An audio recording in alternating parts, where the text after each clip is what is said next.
হরে কৃষ্ণ। আমার কথাগুলো একটু সবাই মন দিয়ে শুনবেন। আসলে বাংলাদেশের ভক্তরা কি চায়, আমি এই ভিডিওটা করছি। আমার এই 28 বছরের গান বাজনা জীবন, 28 বছরের একটু কদিন বেশি হবে এই জীবনে, যে 28 বছরে বাংলাদেশে গান করছি, এই বাংলাদেশে গান করে যে কী আমি মানে আমার যে অভিজ্ঞতাটা আপনাদের কাছে একটু শেয়ার করছি। আপনারা আমাকে বলবেন আসলে বাংলাদেশের ভক্তরা আসলে কি চায়। যারা ভক্তগণ আছেন সবার চরণে আমার প্রণাম।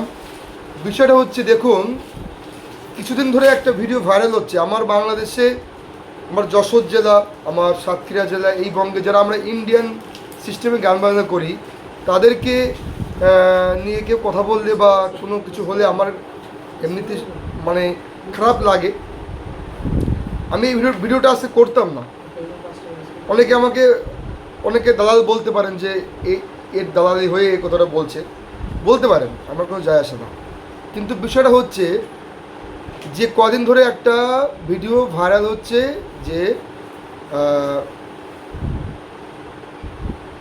শ্রদ্ধেয় কীর্তনীয়া কৃষ্ণা পাল, ওনার যে শিকল বাজায় প্রদীপ দাস, সে একটা নৃত্য করেছে। এই নৃত্যতে সেটা মানে উদ্ভট্ট তালে নৃত্য করেছে। এখানে যে ভিডিওটা ছাড়া হয়েছে, আমি দুইটা কথা বলি। এখানে যে ভিডিওটা ছাড়া হয়েছে, ভিডিওটাতে কে আমার শত্রু কে আমার বন্ধু আমি এটা নয়। আমি জাস্ট এই কথাটা বলার আমার দুইটা কারণ আছে, অনেকগুলোই কারণ আছে। আপনারা শেষ অবধি ভিডিওটা দেখবেন, তারপরে কথা মানে আমার এই কমেন্ট বক্সে কিছু লিখে যাবেন। বিষয়টা হচ্ছে যে ভিডিওটা কোনো গান নেই, কিন্তু অন্য মিউজিকটা দিয়ে এখানে অন্য মিউজিক অ্যাড করে ভিডিওটা করা হয়েছে। দ্বিতীয়ত হচ্ছে, এখানে শিবের যে নৃত্য হয়েছিল উদ্ভট্ট তাল, উদ্ভট্ট একটা তালের নামে হচ্ছে উদ্ভট্ট তাল। হ্যাঁ, সখীরা বলছিল উদ্ভট্ট তাল যদি হারো বলো বলে। তা এই উদ্ভট্ট যে তালটা, উদ্ভট্ট বলতে কি, আমি উদ্ভট্ট তালটা এখন আমার সঠিক খেয়াল নেই। আমি বহু বছর আগে একদিন শুনেছিলাম উদ্ভট্ট তালটা একদিন। তো বিষয়টা হচ্ছে, উদ্ভট্ট তালে একটা নৃত্য করেছে, সেই ভিডিওটাকে শর্ট করে মানে ফাস্ট করে দিয়ে ভিডিওটা ফাস্ট করে দিয়ে যে কোনো একটা কিছু করেছে। যাক, হয়তো বা তাদের ভুল হয়েছে, এটা এভাবে নৃত্য করা উচিত হয়নি, সেটা আমার ভুল হয়েছে। কিন্তু আজকে হাসির বিষয় এটা হচ্ছে, আমি এই জন্য ভিডিওটা করতে বসলাম যে ব্যক্তিরা দুদিন আগে পর্যন্ত যে দলের জন্য পাগল ছিল, তাকে ছাড়া চলতে পারত না, এবং আমাকেও অফার দেওয়া হয়েছিল, তো আপনি ওই টিমে আমাকে সাথে একটু বাজিয়ে দেন। যে দলের জন্য পাগল ছিল, এখনও যদি বলে সেই ব্যক্তি যে আমি গান করবো, এখনও তারা তাকে নেওয়ার জন্য পাগল। কিন্তু তাদের একটা প্যান্ডেলে একদিন গান করতে যায়নি, তার জন্য তারা তাকে এই ভিডিওগুলো সেই ব্যক্তিটা এই ভিডিওটা ছাড়ছে। যে ব্যক্তিরা ভগবান ছিল, হঠাৎ করে যদি সে অসুর হয়ে যায়, তাহলে কেমনটা লাগে না বিষয়টা? আমার কাছে একটা ব্যক্তি ভগবান স্বরূপ আছে, হঠাৎ করে আমার কাছে অসুর হয়ে গেল, তাহলে বিষয়টা কেমন একটা হয়ে গেল না? ভগবানকে তো অসুর বানানো যায় না যখন তখন। তো বিষয়টা হচ্ছে যে এমন একটা বিষয়, যার কাছে ভগবান ছিল, সেই ব্যক্তির একটা আমি ভিডিও আজকে দেখে আমার এই ভিডিওটা করা। আসলে দেখুন, আরও যে বিষয়গুলো আমি বলতে চাচ্ছি সেটা হচ্ছে যে বাংলাদেশে আসলে ভক্তরা কী চায়। বাংলাদেশে গাজীপুর, নওগাঁ, টাঙ্গাইল, চাঁপাইনবাবগঞ্জ, আমাদের সাতক্ষীরা, খুলনা বিভাগ, সিলেট, দিনাজপুর, আপনি এক একটা জায়গায় যাবেন, এক একটা ধরনের কীর্তন চলে। এক এক জেলায় এক এক ধরনের কীর্তন চলে। কীর্তনীয়রা কী করবে আমাকে বলতে পারবেন? কীর্তনীয়রা কী করবে যদি আমার এই যে আষাঢ়ের 5, 6, 7 একটা গান আমার মিস করে দিল কীর্তনীয়া একটা কমিটি। আমরা যদি কোনো গান মিস করি, সেটা অনেক দোষ হয়ে যায়। যদি একটা কমিটি না করে, আপনারা যদি এই প্রমাণটা আমি নিতে চান, আমি সেই কমিটির নাম্বারটা আপনাদেরকে দিয়ে দেবো। আমাকে একটা প্রমাণ দিবেন যে কেন ওই কমিটি আমার গানটা মিস করে দিল। কোনো কারণ না, বলছে আমাদের টাকা বেশি হয়ে গেছে, সভাপতি এসে বলছে। যাক, হয়ে গেল, এটাও বিষয় না, আমি সেটা মেনে নিয়েছি।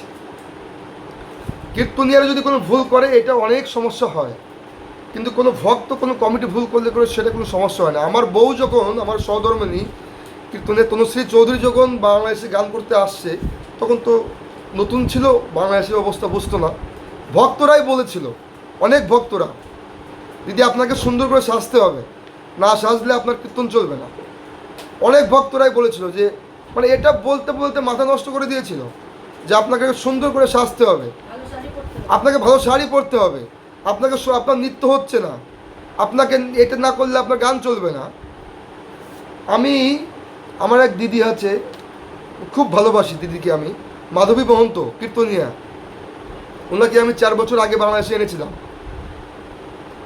এত সুন্দর পদবলী গান করে এবং এত সুন্দর সুরে গান করে, আমার খুব দেখা চোখে খুব কম কীর্তনিয়া আছে এমন কীর্তনিয়া। আমি এনেছিলাম মানে 4-5 বছর আগে ওনাকে। ওনার গানটা চলেনি শুধুমাত্র চেয়ারের কারণে। বাংলাদেশের মানুষ চেয়ারটা দেখে বেশি, বাংলাদেশের মানুষ চেয়ারের পাগলটা বেশি। এমনও বাংলাদেশের কীর্তনী আছে, আমি নাম বলবো না, গানের কিছুই জানে না, কিন্তু শুধুমাত্র চেয়ারের কারণে গানটা চলছে। আপনারাই সব কিছু করছেন, আপনারাই বলছেন যে রাসে নৃত্য হচ্ছে না। নৃত্য দিদি আপনি ওই দিদির মতো একটা নৃত্য করছে, আমি কারোর নাম ধরছি না। আমার ওয়াইফকে অনেকেই বলে যে আপনি রাসে ওই নৃত্যটা করলেন না কেন, আপনি সম্পর্কের সময় তো নৃত্যটা করতে হবে, এটা না করলে হবে না। নৃত্যই যদি আপনারাই করান, সব কিছু তো আপনাদের মতো করেই চলতে হচ্ছে, তাহলে আমি এখান থেকে আমি কীর্তনিয়া উত্তম দাস উজ্জ্বল, আমি ওনার সম্বন্ধে দু একটা কথা বলবো। আমরা বহু বছর আগে আমি অনেক দিন আগে ছিলাম ওই দলে। আমরা বড় একটা কীর্তনের যে আদি যে ঘরানাগুলো আছে, কীর্তন যে রূপ সৃষ্টিতে হয়, কীর্তন যেভাবে করতে হয়, আমরা কিছু তাল শিখে আসলাম। এখান থেকে 18-20 বছর আগে কথা বলছি, 18-20 বছর আগে কথা বলছি। আমি কিছু তাল আমরা শিখে আসলাম। তা যখন আমি বললাম আসলে যে এখন একটা আমাদের কীর্তনিয়া উত্তমানন্দ দাস উজ্জ্বল বলল যে এখানে একটা বড় তাল আছে, আপনারা শ্রবণ করবেন। তা আমাদের এই বাংলাদেশের ভক্তরাই বললো যে শ্রবণ করবো না, আপনার ছোট যে তালগুলো আছে সেগুলো করুন, তাল ছাড়া কি কীর্তন হয়? এখন তো সব আপনারাই তৈরি করেছেন, আপনাদের মতো করেই চলতে হচ্ছে আমাদেরকে। আপনারা যেভাবে চালাচ্ছেন আমরা সেভাবেই চলছি। আপনারা বলছেন দাদা এটা করুন, কোনো ভিডিও ম্যান আসলে বলছে দাদা আপনি একটু মুখে মেকআপ করুন। টাঙ্গাইলে যাব, পদ ছাড়া কিছু শুনবে না, শুধু পদের পরে গান করতে হবে। ওই টাঙ্গাইলে আবার অনেক কীর্তনীয়রা আছে, ওই টাঙ্গাইলেই যে সেখানে অনেক, আমি কিন্তু কোনো খারাপ কথা বলছি না কারোর, মানে কি আমার কথায় রাগ করবেন না, আমি জাস্ট জানতে চাচ্ছি। ওই টাঙ্গাইলে বহু কীর্তনীয়রা আছে যারা একটা দুটো পদ করে চলে আসে, তাদের গান আবার চলে যায় কেন? গাজীপুরে সুন্দর পরিবেশটা, খুব ভালো লাগে আমার, সব জায়গার পরিবেশই সুন্দর, কিন্তু এই যে ভক্তরা এখন তত্ত্ব কথা, কিছু কিছু জায়গা যাবেন আমাদেরকে গেলেই বলে দাদা ওই গান টান একটু কম গাবেন, তত্ত্ব কথা বলবেন। তাহলে এখন যদি আমরা টাঙ্গাইলের গানটা, আমি যেই নওগাঁতে যে গান এই টাঙ্গাইলের গানটা করি, ওইখানে তোমার টাঙ্গাইলের গানটা নেবে না, আমরা কি করব? এটা আমাদেরকে বলতে পারেন যে আমরা এই যে শিল্পীরা আছি আমরা কি করব, কোনটা করলে যে কীর্তন মানে এই ভক্তদের খুশি হয়? আমরা তো দুটো পেটের জন্য এটা করছি, দুটো খাওয়ার জন্য, দুটো চলার জন্য আমরা এটা করছি। 4 ঘন্টা কীর্তনে 2 মিনিটের কীর্তন শুনে আপনার বিচার করতে পারেন না। ভিডিওটাকে কি করা হয়েছে, ভিডিওটাকে শর্ট করে নিয়ে নৃত্য ওখানে অন্য মিউজিক দিয়ে, ব্যাড মিউজিক দিয়ে সেখানে অন্যরকম কিছু করা হয়েছে। কেন এটা কেন করা হয়েছে? সেই গানটা কি চলছে সেটাকে আপনারা শুনতে পারতেন। আপনারাই বলছেন ঠিক আছে, আমি মেনে নিলাম ওই ভিডিওটা খারাপ হয়েছে, ঠিক আছে, করবে না, ভিডিওটা করবে না, কিন্তু এমন ব্যক্তি এমন কিছু কথা বলছে যেগুলো আসলে মেনে নেওয়া যায় না। যারা কৃষ্ণপালের একটা ভিডিও কিছুদিন আগে যাবি যে শ্মশানঘাটে যেটা ভাইরাল কীর্তনিয়া, সেখানে সবাই কমেন্ট করছে বাবারে খুব সুন্দর, দারুণ। কৃষ্ণপালের কিছুদিন আগে একটা ভিডিও ভাইরাল হলো, যাবে যে শ্মশানঘাটে এই গানটা, সেখানে তো আপনারা ভালো বলছেন। তারাই বলছে যে বেয়াদব কীর্তন। আপনারা তাদেরকে সে আসলে বাংলাদেশের ভিতরে বর্তমান সে একজন অনেক ভালো কীর্তনিয়া। বাংলাদেশের কয়েকটা কীর্তনিয়ার ভিতরে কৃষ্ণপাল একজন ভালো কীর্তনিয়া। আমি কিন্তু কারোর পক্ষ নিয়ে কথা বলছি না, আমার জাস্ট এইটুকু জানা যে বাংলাদেশের ভক্তরা আসলে কী চায়। অনেক কীর্তনিয়া আছে আমাদের সাতক্ষীরা বঙ্গে যারা তত্ত্ব, অনেক কীর্তনিয়ার অনেক রকম ঢং আছে, কিছু কিছু কীর্তনী আছে তত্ত্বর মানে কথার উপরে চলে, কিছু কিছু কীর্তনী আছে সুরের উপরে চলে, আবার কিছু কিছু কীর্তনী আছে সুর কথা দুটো নিয়েই চলে। যাদের একটু কথা কীর্তন করে অনেক জায়গা আছে সেখানে যাদের কথা কীর্তন চলে না, শুধু গান শুনতে চায়। অনেক জায়গা যারা আবার গান বেশি করে তাদের আবার কথা মানে সেই কীর্তন আবার অনেক জায়গা চলে না, সেটা আবার গান মানে কথা না বললে তাদের চলে না। আমরা কি করব বলতে পারে? এখন কিছু কিছু বাংলাদেশের কিছু, আমি আরও কিছু কিছু বিষয় বলি যেগুলো আপনারা সংস্কার করতে পারেন না কেন, আপনারা বলেন না কেন? যখন কিবোর্ড দিয়ে, এই যে কিবোর্ডটা থাকে, কিবোর্ড দিয়ে আসরে সূর্য পূজার সময় রাসের সময় প্যাড বাজানো হয়, এটা আপনারা বন্ধ করতে পারেন না কেন? আপনারা কখনো বন্ধ করেছেন?